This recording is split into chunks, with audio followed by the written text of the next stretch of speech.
Restoring Men in History, we're doing two things today. We're giving you a great book recommendation, Richard Branson's autobiography, Losing My Virginity. Great book on business, on life, on love, and how he goes at it. All three.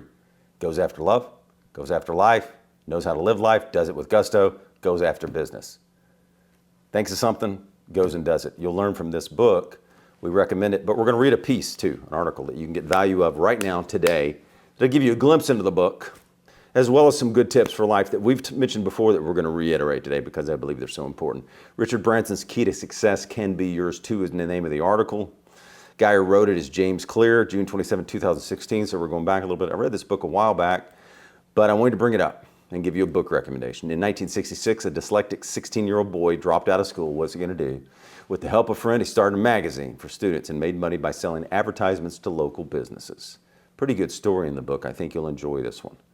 With only a little bit of money, and that's what we talk about all the time. What do you got to do? You got to get started with little or no resources. You got to go. He ran the operation inside a local church out of the crypt.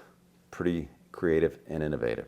4 years later, he was looking for ways to grow. So his small magazine, he started selling mail order records to the students who bought the magazine. What's he doing there? Existing customers, expanding more business to existing customers. Always take care of your existing customers. Studies have shown easier to keep and retain and add to current customers than add new ones. Less expensive.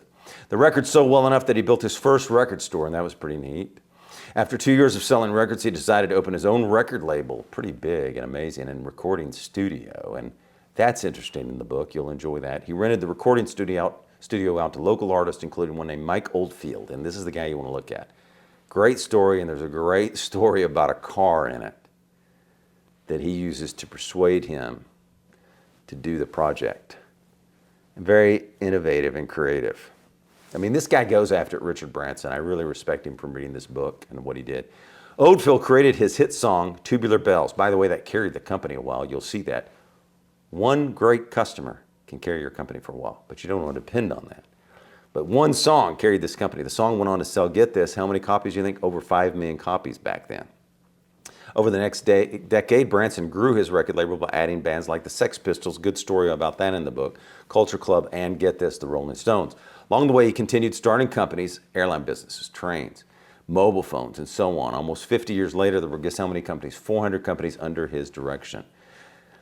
He dropped out of school and kept starting things, despite what? Inexperience and lack of knowledge. He's now a billionaire. 2 weeks ago, this guy walked in a conference room with him in Moscow, Russia, years and years ago. There were 100 other people there, but it felt like a conversation in the living room, he says. He was smiling and laughing. And through the book, you get the feeling Richard Branson's having fun, but he's also taking a lot of risk. And usually you've got to take risk to do very well. He can remember it. I was in my late 20s, and here's a story that Branson told, and I read this in the book. It's pretty good. You'll see this again. I was in my late 20s, so I had a business, but nobody knew who I was at the time. I was headed to the Virgin Islands, and I had a very pretty girl waiting for me, so I was determined to get there on time. At the airport, my final flight to the Virgin Islands was canceled because of maintenance or something. It was the last flight out that night. I thought this was ridiculous, so I went and chartered a private airplane to take me to the Virgin Islands, which I did not have the money to do.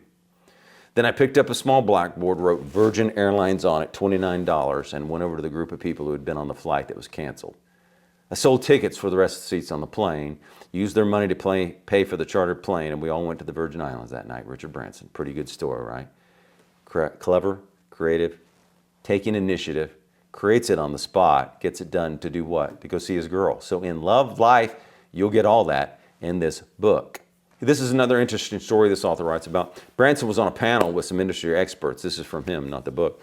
As everyone was around him filling the air with buzzwords and talking about complex ideas, Branson said, screw it, just get on and do it. And that was his whole life. That's the way he was with love. There's a great story in the book about how he goes after this girl. There's a great story about how he gets that Oakfield guy to sign with the car. But he does that. Great story with the girl. I won't spoil it. Screw it, just get along. That's how he lived his life in love and life and business. And some guy said, why can't we mine asteroids? And he realized what was going on there. The person who sounded the most simplistic was also the one who was a billionaire. What's the difference between Branson and everyone else in the room, he said to himself. Here's what he thought made the difference. Not only does he just say, screw it, just gone on with it, he actually lives his life. That's true. I've read the book, the whole biography. He's not talking about the biography. This is just a piece. But in the biography, he lives his life that way with gusto, with fullness. Signs the Sex Pistols to the record label when everyone says they're too controversial. Now, the story behind that is in the book. I think you'll find it interesting. But basically, God Save the Queen was a song they wrote. No one wanted to touch them. Branson wanted them, and he keeps going after them. And he has resilience in going after them, drive and commitment. He wants them signed. Controversy doesn't bother him too much to drop them or to not pursue them. He wants them. And they wrote this anti-establishment, anti-queen, anti-royalty, anti-England, God Save the Queen song, and that's why they were controversial. When everyone else balks or comes up with a good reason for why the time is right, Branson gets started. And we talk about this all the time. You got to get started. You got to go with what the resources you have and whatever you have at the time, just go, right? We talk about this all the time. Don't wait for the best camera if you want to shoot a movie. Don't wait for the best writers to write your script if you want to shoot a movie, or whatever you want to do. Write a novel, just go ahead and write the pages. Or whatever, you want to start a business, get it going the best way you know how, and the way you know how. It might be a little cart, it might be something else. You might not be able to start the way you want to. Anyway, he goes on, start now. Successful people, he says, this is a tip, get started before they are ready. They don't wait to be ready, right? And I see that a lot, people waiting, procrastinating, waiting for the time to be perfect, waiting to have the right amount of money, waiting for this or that. So, Branson does that. But the name of his business empire, I like that he tells this story. You know how he chose Virgin? It was chosen because Branson and his partners stated they were virgins when it came to business. But he went ahead and went. He got going. So he started many businesses. It's unlikely he was qualified to start them all. He had never flown a plane, didn't know anything about the engineering of planes, but started an airline company. Pretty impressive. Here's the point. Whatever you want to do right now, you're probably not going to have enough resources or the resources that you want, or enough experience, or enough contacts, or enough money, whatever it is. So no matter what you do, know this today, you're good enough to get going. You are good enough to get going. Who you are, what you have, get going right now. Thanks.